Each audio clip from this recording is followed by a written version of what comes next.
Assalamu alaikum and welcome back to The Narrative, telling it like it is.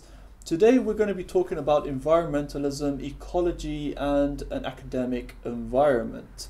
We've got with ourselves a very special guest, Zahid Hussain, who's one of the drivers behind the Eco Mosque project, which is to be set up in Salford University very soon, inshallah. Assalamu alaikum, brother Zahid. Alaikum assalam. How are you doing today? Alhamdulillah. Thank you very much for coming on. Thank you for having me. You're very welcome, no problems at all. So let's start about talking about what is the Eco Mosque exactly and what was the inspiration behind this? How did it come about? Eco Mosque is actually a charity called Eco Mosque, and the whole aim of the charity is to build what we believe is going to be the first mosque built on campus in the UK, a university campus. Okay, and tell us a bit about the inspiration. How do you guys come up with the idea? Because this hasn't been done before, has it, in the UK? No, it hasn't been done before. The president of the Islamic Society at that time at the University of Salford, he just heard that it was going to be knocked down, and there were all kinds of rumours afoot, and he thought that we would have to raise money to build a mosque to replace the facility. So we started discussing, and after that discussion came Eco Mosque. We felt, why not just build a mosque, do more than that? I mean, with students being involved in it, let's build an ecologically sustainable and economically sustainable mosque at that as well. So we felt it was more than just a masjid, it was going to be a movement. Okay, so Salford University in itself has been very supportive, giving a prize to the actual designer of the project, Hamera Farouk, as well. What has been the reception of the general public, the Muslim and the non-Muslims in that area? Well, it's been an amazing response. What we wanted was, from the start, the project had to be student-led. I mean, Usman was a student there at the university. He went on to become the president of the Students' Union, went on to become vice president of the NUS. And from the very start, it was, look, this is a student project. So we actually ran a competition for the third year of the architectural design technology. So they've got a school of the built environment at the University of Salford. So we ran a project for all the students, not just Muslim, but non-Muslim as well. And that was fantastic because we had a lot of non-Muslims who never visited a mosque. And as part of the project, we ran it for this project where they had to visit mosques. And then we got this kind of retired architect who was an expert, an Iraqi retired architect who's done a whole study on the mosque and the history of mosque development. So these students, Muslims and non-Muslims, were, if you like, exposed to the history of the tradition and development of the mosque. And they were given a brief where we said, no budget. You just design the best possible design that you can come up with.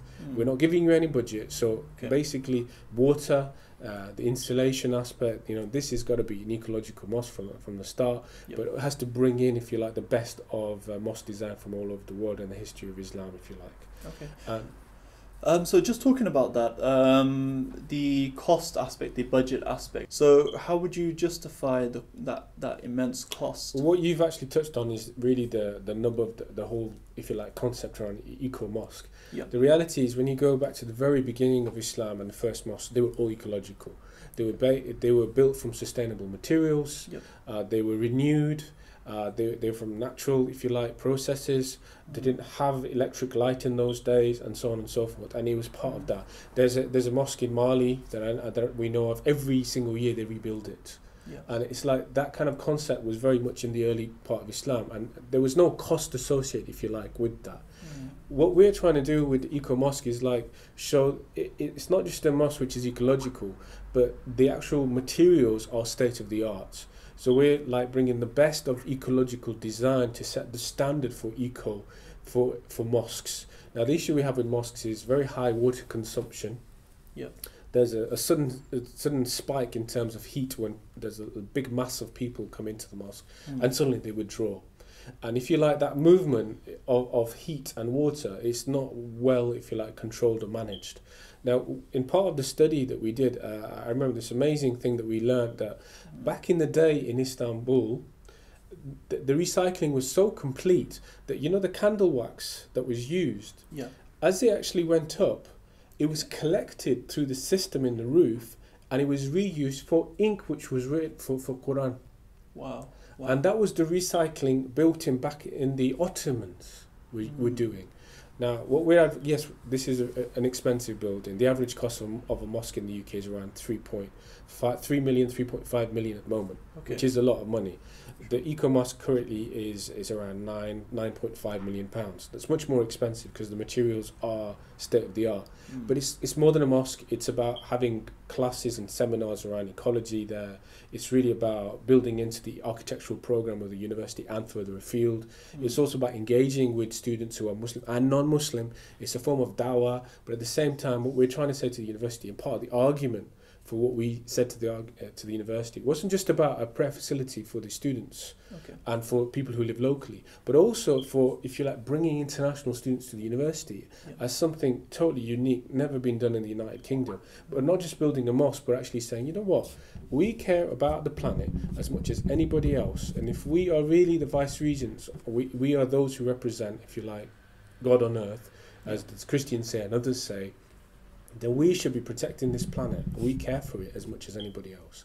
And I think with 1,600 mosques in the United Kingdom, without a standard system of reducing water usage, through whatever it is, these things should become part and parcel. So I'm hoping that within our lifetime, part of the things that we draw out, Jummah khutbahs and things like that, that Muslims will just take it for granted. Okay, so now say if we look at environmentalism and ecology in a general sense, now globally there is a massive concern talking about a carbon footprint, trying to protect the creation of Allah subhanahu wa ta'ala in a sense.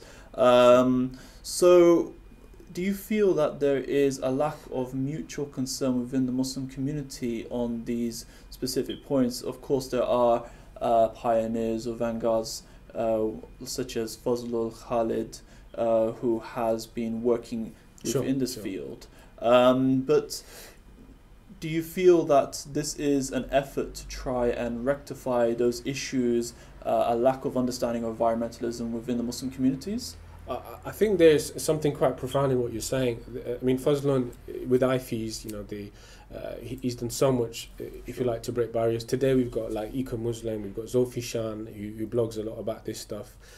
There are people who are really interested. Locally, we have a sister who's a journalist called Arwa Abu Rawa, I think it is. And she does a lot around ecology and it gets involved with like the green movement and stuff. And it's good to see brothers and sisters getting involved with Greenpeace and this, that, the other, different like mainstream charities that are trying to save the planet. When you go into a mosque, the sense of, well, don't waste the paper and things like that. Yet when you look at the tradition of the Prophet ﷺ, he used so little water to do wudu. And when you think, wow, he was able to do that in just a little bit of water, how the tap is flowing and so on, and we're not even mindful of the wastage in that. We discard stuff, we do this, we do that, we complain if the heaters aren't on.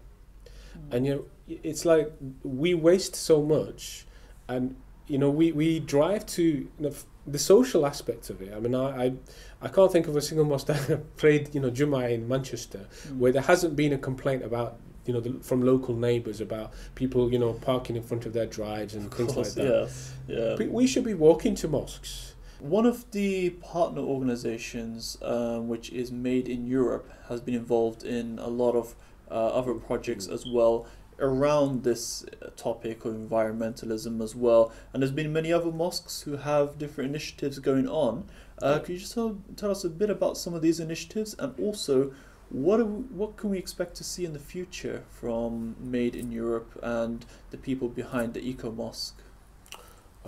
There's so much work going on, whether it's food allotments to recycling and even art. You might go for a certain type of building to another type, like a faith trail or something like that, but do it on bike, but from mosque to mosque. So almost like you've done like the Birmingham leg, you do the Manchester leg, you'll do the Liverpool leg, whatever it is, but you do it on bike. And I think that's all about raising awareness of the environment, but also using bike, but also using the, if you like, the structures of transport. There's bike trails all over the country. A lot of Muslims, I'm pretty certain, aren't aware of them. It's almost like a disconnected life out there, but actually we are British, we're born and raised here, and I think the more people become aware of this stuff, it's like something they've never tried. There are very, very good initiatives going on. There's nothing what I'd say is like a national programme. Okay, sure. Okay, so unfortunately that's all we have time for. Jazakallah khair for coming onto the show, Zahid, bro. So we want to hear from yourselves. We want to hear what you have to say, what you want to see in the next episodes as well. So this is everything from us at The Narrative, telling it like it is as always. Jazakallah khair, and hopefully see you next time. Wassalam.